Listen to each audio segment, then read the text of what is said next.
The roar of American armor sounded the death knell for Saddam Hussein's grip on power.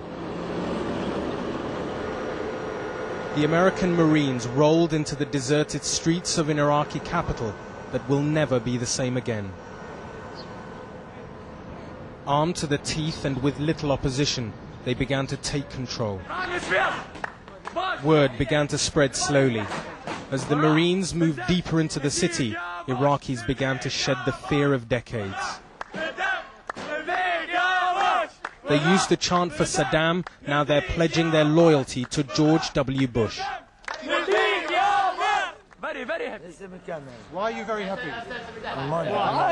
Don't Saddam Hussein! Don't Saddam Hussein! Bush!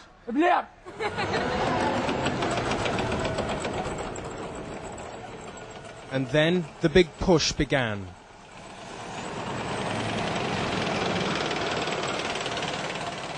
They thundered into Baghdad.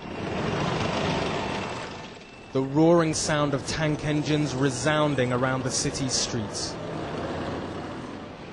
They drove past the government buildings that had been smashed by 3 weeks of airstrikes. Though more and more Iraqis began to greet them. It was looking like a conquering army entering an open city. American armor is moving at will across whole of Baghdad. This is just one of the main avenues they're plowing down. People have come out welcoming them, holding up V signs. This is an image taking place across the whole of the Iraqi capital today. They'd arrived and they wanted Iraq and the rest of the world to know. They came to our front door, the hotel where Western journalists had reported the war. More and more Iraqis were gathering to greet the Americans. Nearly 3 decades of unquestioned rule by Saddam, overturned by young American soldiers who hadn't even been born when he came to power. The welcome here has been pretty good. Everybody's helped us out, been friendly. So it's better than being shot at. No, I wish we could shoot it up, tell you the truth.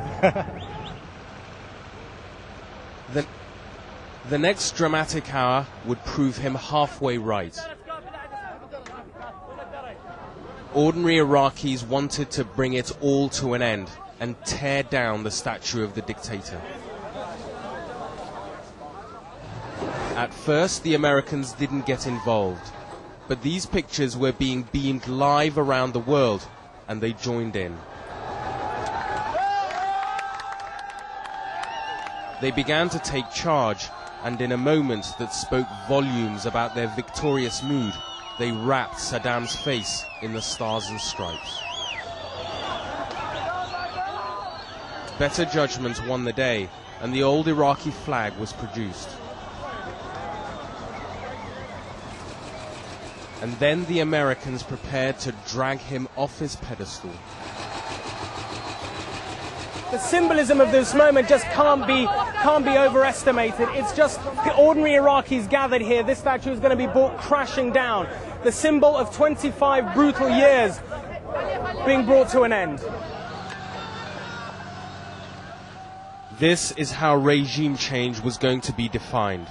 I was standing at the foot of the statue as the breathtaking scene unfolded. 25 years of hatred and rage as they jump up on the statue, trouncing it, they're taking their shoes off, they're smashing it to pieces, they're waving their fists in the air, they're chanting death to Saddam.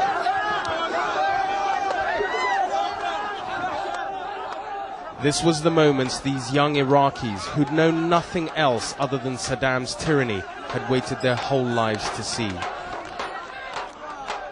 Whether Saddam is dead or alive is not relevant. His rule and control has gone.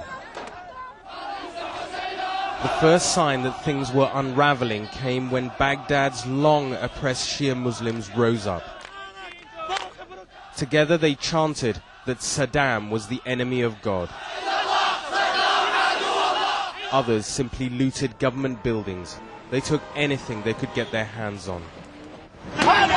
But everything is not over. Today has been the story of the end of Saddam. Iraq's new era starts tomorrow, one that has difficult and dangerous days ahead of it. Rageh Omaar, BBC News, Baghdad.